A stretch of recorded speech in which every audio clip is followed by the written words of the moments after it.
Mm. Dear student, today we shall discuss sickle cell anemia. So cell anemia is a autosomal recessive disorder. It is actually hemoglobinopathy and characterized by synthesis of abnormal type of hemoglobin. And abnormal type of hemoglobin is going to synthesize, and that hemoglobin is known as HbS. So it is most commonly seen in the South African part of the country and also in the India, and the most commonly it is presented with congenital hemolytic anemia. No doubt it is a genetic disorder, so it can run in the family, and it is sometimes confused with beta thalassemia.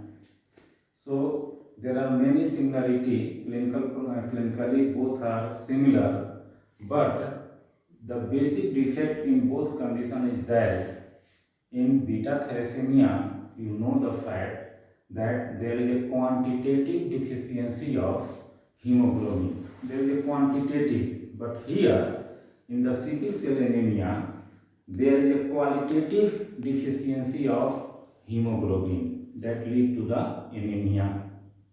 So the basic defect in the in the sickle cell anemia is there is abnormal synthesis of structurally abnormal synthesis of hemoglobin, that is called HbS.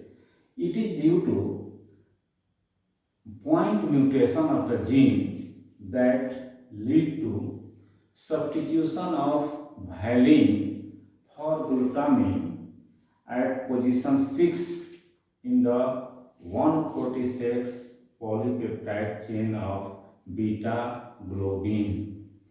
So again I repeat here, the basic molecular defect is that there is a single point mutation or single base change in the DNA that lead to the substitution of valine amino acid in place of glutamine at the position of 6 in the beta globin polypeptide chain.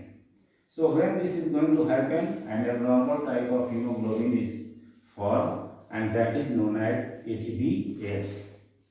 This HbS, when it is going to form in the RBC, there are many manifestation is going to develop. The first manifestation, that when HbS present in the RBC, this RBC undergo hemolysis. So there is hemolytic anemia is going to occur. It is going to happen especially when the RBC containing HbS type of hemoglobin passes through the reticuloendothelial cell of spleen. So here there is an extravascular hemolysis is going to happen, and so the progressively the size of the spleen is also going to increase. The second phenomena that is going to happen due to the presence of HbS in the RBC under certain condition like hypoxia, like acidosis, like dehydration, deoxygenation, in all these special situations, the RBC containing HbS type of hemoglobin undergo polymerization. So due to the polymerization, the shape of the RBC is going to change, and the shape become sickle shaped. Crescent elongated RBC is going to form, and that type of RBC is known as sickle shaped RBC. So this sickle shaped RBC again go into the circulation, and it passes through the different microvascular structure. Here they clump, make the cluster, and they causes occlusion in the microvascular. So sickling, after the sickling, The another manifestation is going to develop in the form of vaso-occlusion. Vaso-occlusion. So all the microvascular structure undergo occlusion of the blood supply due to the clumping, due to the cluster formation of the sickle-shaped RBC. So this creates another type of problem. What type of problem is going to happen? When the microvessels are going to occluded by this clump of the RBC, the oxygen supply, the blood supply to the tissue will be deficient, and that will be suffer with hypoxic ischemic injury. And this injury occurs broadly in whole body. All the tissue, almost all the tissue, all the organs are going to affected. The major complaint, the major symptom develop due to hypoxic ischemic injury in the different manifestation, different tissue. Like if it is happen in the brain, there may be chance of a stroke. It may occur in the retina, so there may be retinopathy. It may occur in the heart, so there may be chance of myocardial infarction, chest pain. It may occur in the liver, it may lung. In the lung, there may be chance of infection, or especially pneumococcal infection is going to happen, and for some time pulmonary hypertension is going to develop. It may affect the vaso-occlusive lesion, may affect the kidney also, so there may be chance of papillary necrosis, and that may lead to the hematuria. The GIT may be also affected, mesenteric blood vessel is occluded, the skin may affect, and there may be chance of ulceration. The major changes and remarkable lesion is seen in the spleen. So as you know, in the initial stage, when there is hemolysis is going to happen, the size of the spleen is going to increase. This is the initial phenomena. Due to the hemolysis in the reticuloendothelial cell of the spleen, there may be chance of enlargement of the spleen, and there will be a splenomegaly. It is a remarkable phenomena, changes that can be seen in the initial stage. But as the disease progresses, there is another change occurs in the spleen due to the vaso-occlusion. The blood supply in the spleen is going to decrease. So progressively, the size of the spleen is going to decrease. The spleen undergo infarction, the spleen undergo atrophy, the spleen undergo sequestration, and that whole changes in the spleen lead to the progressively decrease in the size. And a condition is known as called autosplenectomy. So autosplenectomy is seen in a very pathognomic, very important changes that can be seen in the sickle cell anemia. Autosplenectomy meaning by the spleen is automatically disappear or undergo atrophy or undergo infarction. The size is going to decrease. So initially the spleen is palpable, but as the disease progresses, it becomes disappear. It is not palpable. So this is a very important changes, and that it is a very important side for asking the question in MCQ based examination, that splenic infarction and autosplenectomy is seen in which condition, that is in the sickle cell anemia. So due to the hemolytic anemia, different type of manifestation occurs. Due to the sickling, due to the vaso-occlusion, different type of manifestation occurs. Sometimes there may be chance of acute crisis, acute pain in the abdomen, in the chest pain due to the vaso-occlusion, due to the deficient blood supply to the different tissue. So according to the involvement of the organ, different organ by the vaso-occlusive lesion, different type of manifestation is going to seen in case of sickle cell anemia, which is not going to happen in the thalassemia. This is a very important clinical difference between two conditions. Now, the another important changes that the sickling is the main manifestation. Sickling is the main pathogenetic changes, pathogenesis that is going to happen in the sickle cell anemia. So there are many factors that initiate or inhibit the sickling phenomena.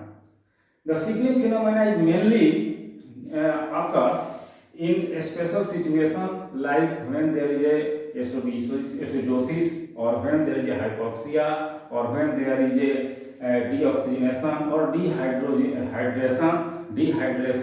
In this situation, the sickling is very remarkable. Sometimes due to the presence of hemoglobin F, this is a very remarkable thing that we are discussing here.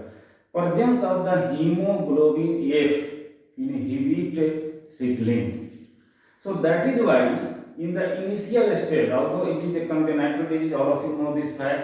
So in the initial, after the 1 year, there is development of sickle cell anemia. Why? Because in the early stage, up to the 6 months, there is a high level of hemoglobin F, which inhibit the sickling formation or sickling formation of hemoglobin S. So that is why the manifestation of sickle cell anemia develop or seen after 1 year, because in the initial stage, because of dominance of hemoglobin F that inhibit the sickling formation. Another 2-3 DPG level, if it is going to increase, it also promote the sickling of the RBC. 2-3 DPG, that is a product that in the metabolic product in the RBC. If it is going to present in high amount, that may also lead to the increased sickling formation. Sometimes in the viral infection, there is more chance of a septic crisis, hemolytic crisis, or sometimes in the folate deficiency also, that is very much essential for erythropoiesis. So there may be chance of increased hemolysis or hemolytic crisis is seen in this special condition, like severe dehydration, severe acidosis, severe infection, especially parvoviral infection, that is the infection, and in the deficiency of folate. In all these conditions, there may be chance of a plastic crisis or hemolytic crisis, which aggravate or which causes severe hemolysis and severe crisis, pain, abdomen and chest pain. And in this special condition, there may require a intensive treatment to your patient, because it is almost always an emergency condition. There is severe pain, abdomen followed by pain in the bone. The bone is also going to affected here. In the bone, there is ischemic necrosis in the bone, and the bone may be infarcted, and so the bony pain can be seen in the patient of sickle cell anemia. And there is development of chance of osteomyelitis, and especially this osteomyelitis is caused by salmonella infection. Again I repeat here, the osteomyelitis in the sickle cell anemia is mainly caused by salmonella infection. Although staphylococcal infection is the most common cause of osteomyelitis, but here salmonella can cause osteomyelitis. So you are looking here that the clinical manifestation is different type of clinical manifestation developed in the sickle cell anemia, and the major cause is because of hemolysis and hemolytic anemia, and because of sickle formation of RBC, sickling formation of the RBC, and also due to the vaso-occlusive lesion. So all the clinical manifestations are generally caused by these 3 main manifestations. But all clinical manifestations, and again I told you that anemia is the most common, most important, most initial. Hemolytic anemia is the clinical manifestation in case of sickle cell anemia. Like thalassemia, it is also anemia is also a progenitor feature in case of sickle cell anemia.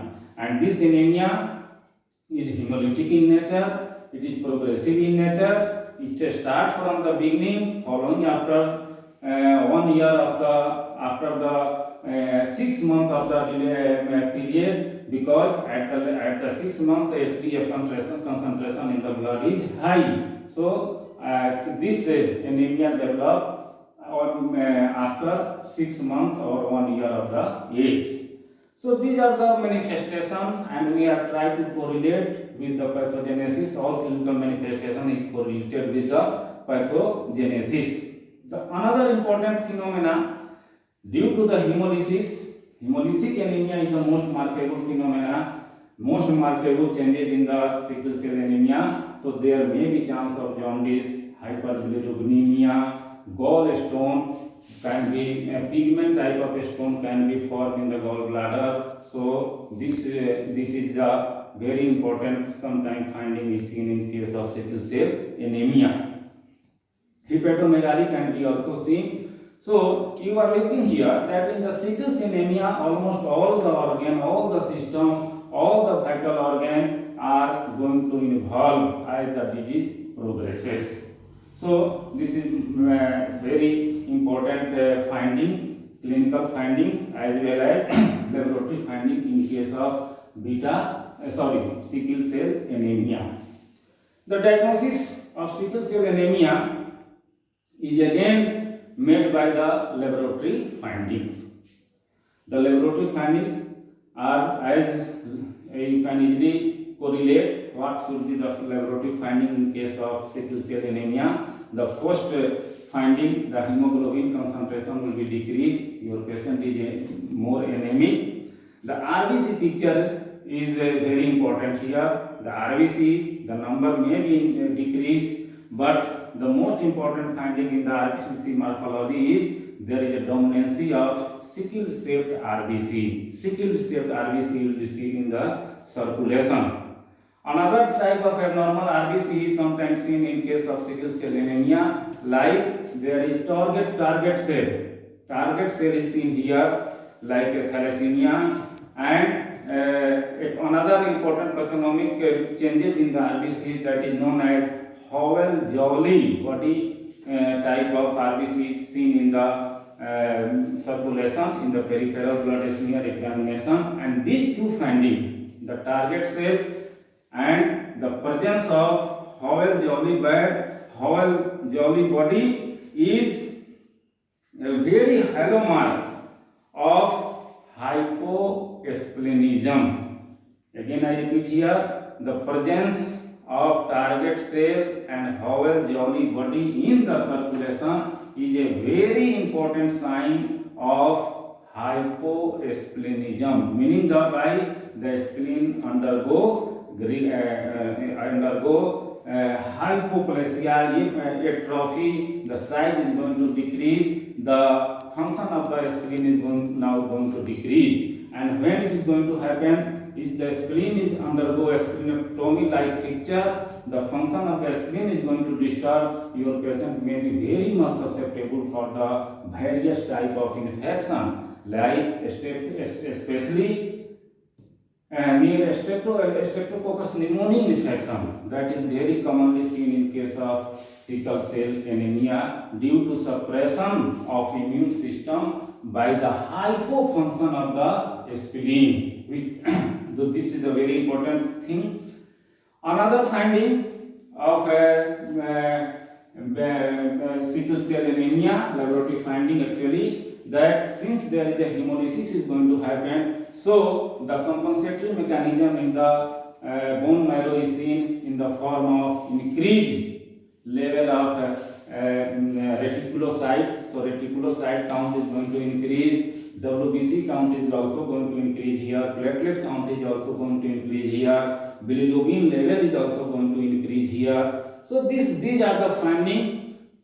Peripheral blood smear examination, these are the findings. But the most important finding that for the confirmation of the diagnosis of sickle cell anemia is made by again electrophoretic study of hemoglobin. This is a very important diagnostic tool for the confirmation of sickle cell anemia by the hemoglobin estimation or determination through electrophoresis. So what will be finding in this condition? You will be find that there are abnormal hemoglobin in the form of HbS level is going to increase. 90%, more than 90% of the hemoglobin belongs to HbS type. The HbA type of hemoglobin, the normal hemoglobin is going to decrease here. That is replaced by HbS type of hemoglobin, and sometimes the HbF level is slightly increased,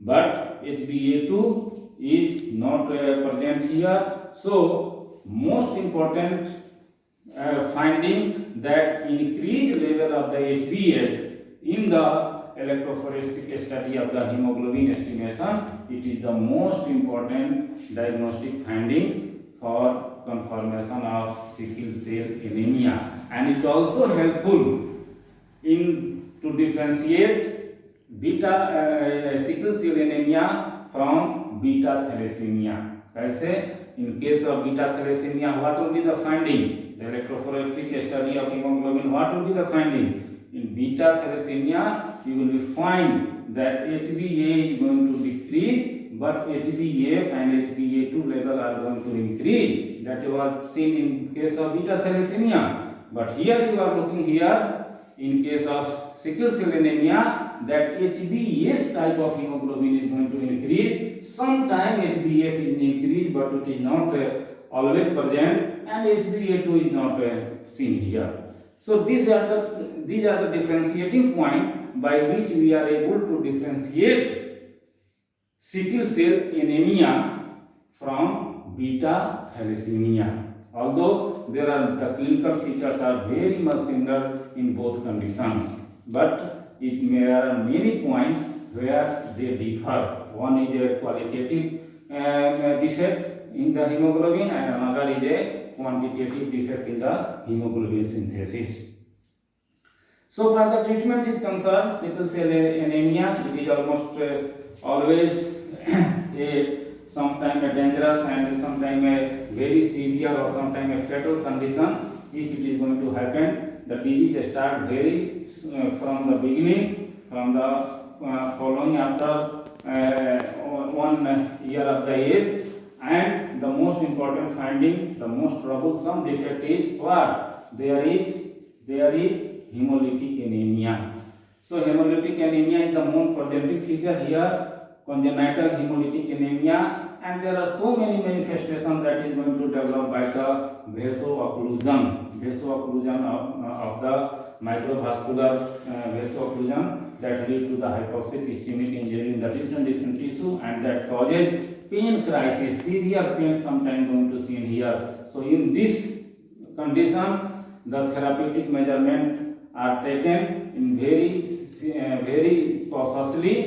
So sometimes the most important treatment of choice अगर हम लोग कहें, most successful treatment, most advanced treatment of sickle cell anemia is again like thalassemia is allograft stem cell transplantation. That is the main treatment, but some supportive treatment is very important here for the cure, or for the supportive treatment is given to the patient like hydroxyurea. The drug is given to the patient, and the most important benefit is given hydroxyurea is that it increases the HbF level. So if the HbF level is going to increase, what will be the advantages? क्या advantages होगा? अगर HbF बढ़ेगा तो HbS क्या होगा? It will be decreased. The formation of HbS will be going to decrease. Your patient may recover, or sometimes the symptom may be subside due to the high formation of HbS in the circulation. Sometimes your patient need folate supplement for the erythropoiesis to prevent from the aplastic or hemolytic crisis. Folate supplement is given to the patient. Sometimes glutamine supplement is given to the patient. Sometimes omega 3 type of fatty acid is given to the patient. So all these drug or these supplement are given to prevent from the acute crisis, acute pain or hemolytic crisis or a plastic crisis. These therapeutic measurement is sometimes done to the patient, and the patient has got some beneficial effect by this measurement. Sometimes if the hemolytic crisis or a plastic crisis, or see there is severe chest pain or pain abdomen, there is in this condition, this is a medical emergency. So in this situation, sometimes exchange transfusion is given to the patient. Exchange transfusion, and it is very much sometimes beneficial in the acute emergency condition.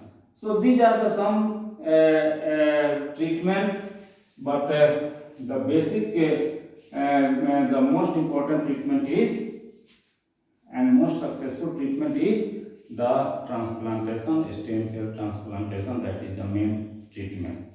So this is all about sickle cell anemia and all about the anemia as a whole.